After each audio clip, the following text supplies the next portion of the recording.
जब गुरुकुल में पढ़ते थे ना कृष्ण और सुदामा, तो शास्त्र की जो बात है वो बता रहा हूं।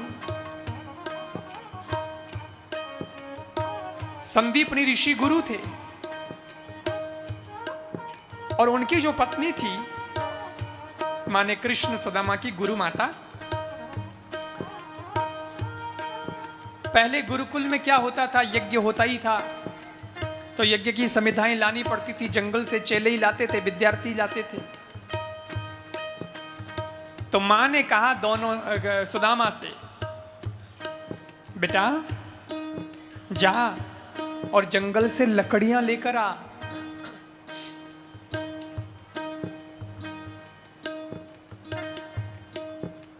तो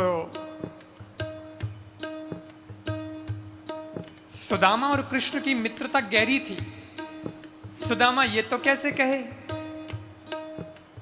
कि मैं कृष्ण के साथ में जाऊंगा या कृष्ण जाए वहां रहूंगा, मैं नहीं जाऊंगा। इसलिए अच्छा सबको पता था, गुरु जी को भी पता था, माता को भी पता था कि इनके बहुत बनती है, दोनों के जिगरी हैं ये। इसलिए सुदामा ने अलग तरीके से कहा, मां जंगल में अकेला जाऊंगा, लकड़ियां कैसे लाऊंगा, एक कोई विद्यार्थी को और साथ में ले जाऊं। मां समझ गई कि तू कृष्ण के बिना नहीं रह सकता, चल ले जा, कृष्ण को भी साथ ले जा, तुम दोनों जाओ और मिलके लकड़ियां ले आओ। और सुनो, मां तो मां ही होती है। सोचा बच्चे हैं, जंगल जाएंगे वापस आएंगे, भूख तो लगती है ना, बच्चे हैं। तो मां ने कुछ भुने हुए चने थे, उसकी पोटली सुदामा को दी, बेटा ये साथ में ले जाओ और भूख लगे तो ये खा लेना। सुदामा को वो पोटली दी और सुदामा उसे लेकर के जा रहा था, कृष्ण को बुला के वापस मां के पास आ रहा था। इतने में एक घटना और घटी। दुर्वासा ऋषि है ना, जो शंकर जी के अंश अवतार हैं, वो दुर्वासा ऋषि आज भिक्षा मांगने के लिए सांदीपनि ऋषि के गुरुकुल में आ गए। भिक्षाम देहि मां मुझे भिक्षा दो।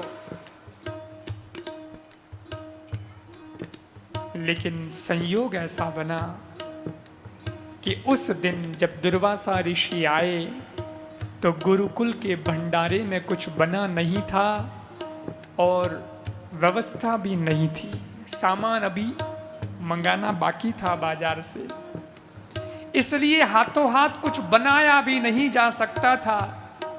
और केवल वो भुने हुए चने थोड़े से थे, सो मां ने सुदामा को दे दिए थे। और दुर्वासा जी आ गए मांगने भिक्षा। गुरु माता को लगा बाबा जी को अब कुछ दिया नहीं जा सकता, क्योंकि ये तो बाबा हैं, भिक्षा आज यहां नहीं मिली तो किसी और घर पे मिल जाएगी, लेकिन मेरे बच्चों वाले हिस्से के चने अगर मैंने इनको दे दिए तो बच्चे भूखे रह जाएंगे, ये बेचारे कहां से खाएंगे, इसलिए इनको तो आज मना ही कर देना चाहिए।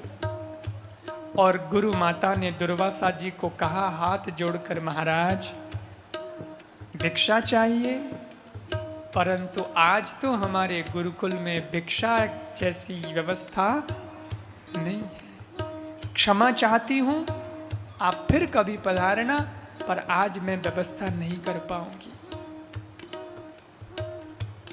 दुर्वासा भी कोई सामान्य तो नहीं थे, वो भी शिव जी के अंश थे।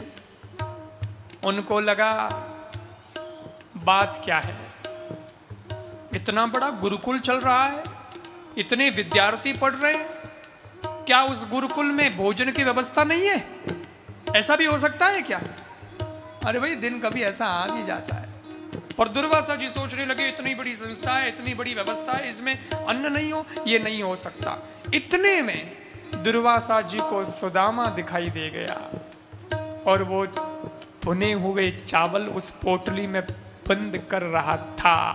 दुर्वासा को लगा चावल ये चने तो हैं, लेकिन डोगरी मना कर दियो, आ चावे तो मने चना भिक्षा में दे सके। उन छोरे ने तो दे दियो और मने की दियो ही को नहीं, मने हाँ अंगूठो बताई दियो। तो दुर्वासा एक ऐसे ऋषि हैं हमारे देश में, ऐसे ऋषि हुए जो क्रोधावतार माने जाते हैं। उनको गुस्सा बहुत आता है। अगर उनको उनका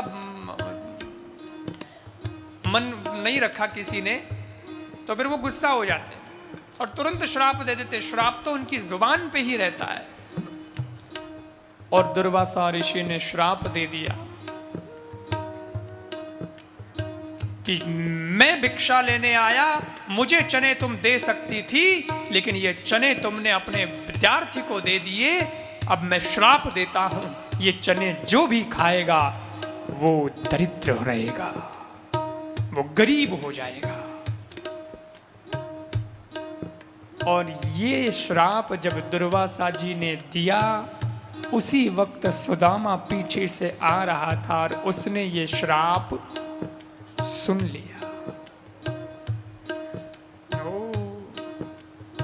ये चने जो खाएगा वो दरिद्र रहेगा। ये चने तो मां ने मेरे और कृष्ण दोनों के लिए दिए थे, लेकिन सुदामा ने इस बार कृष्ण से मनी मन माफी मांगी, कुछ नहीं कहा कृष्ण से। और जितने पोटली में भुने हुए चने थे सुदामा अकेला ही खा गया। बोले मैं गरीब रह जाऊंगा पर मेरा मित्र गरीब नहीं रहना चाहिए।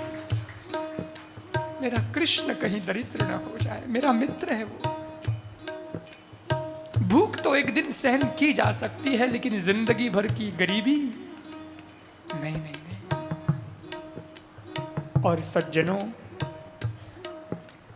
मित्रता बनाए रखने के लिए सुदामा ने गरीबी स्वीकार की। ऐसा नहीं है कि सुदामा के पास दिमाग नहीं था, सुदामा के पास में ज्ञान नहीं था, बहुत ज्ञान था, बुद्धि बहुत तगड़ी थी, परंतु सुदामा ने जानबूझ करके अपने कृष्ण मित्र के रक्षा के लिए गरीबी को स्वीकार किया।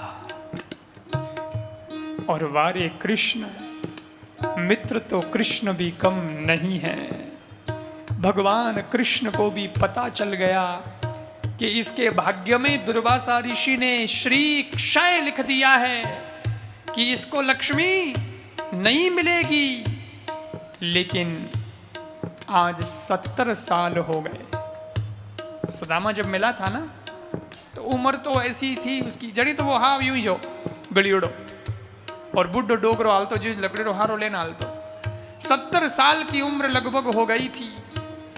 और भगवान तो सर्वंतर्यामी हैं और सर्व समर्थ हैं।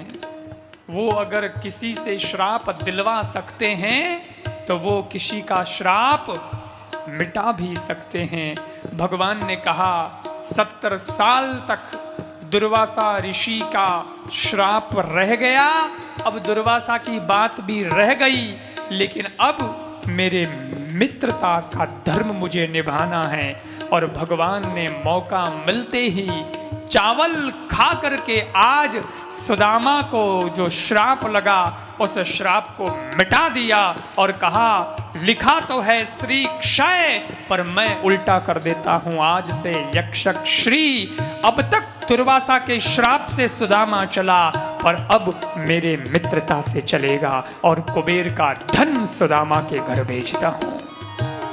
भगवान ने चावल खाने के बहाने सुदामा के घर कुबेर का धन भेज दिया, पर कहीं भी सुदामा को बताया नहीं कि मैंने तेरे लिए ये किया है। मित्र कौन?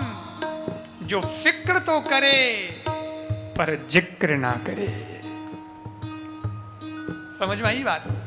फिक्र तो करे, अरे भाई मारो दोस्त तकलीफ में, परंतु मदद कर दे और उसका जिक्र नहीं करे कि मैं थारे वास्ते यूं करियो, मैं थारे वास्ते यूं करियो। बिल्कुल नहीं। आई तो बात है आजकल तो सेल्फी पोको नहीं आवे। देखो सा मो थण वास्ते यूं करियो सेल्फी लो, हाँ भाई वीडियो बनो, हाँ मो थण वास्ते यूं करियो। 2 केड़ा दे बापड़े गरीब आदमी ने 10 फोटो खिंचाई, वही शर्म में पड़ जावे, लाजा मर जावे।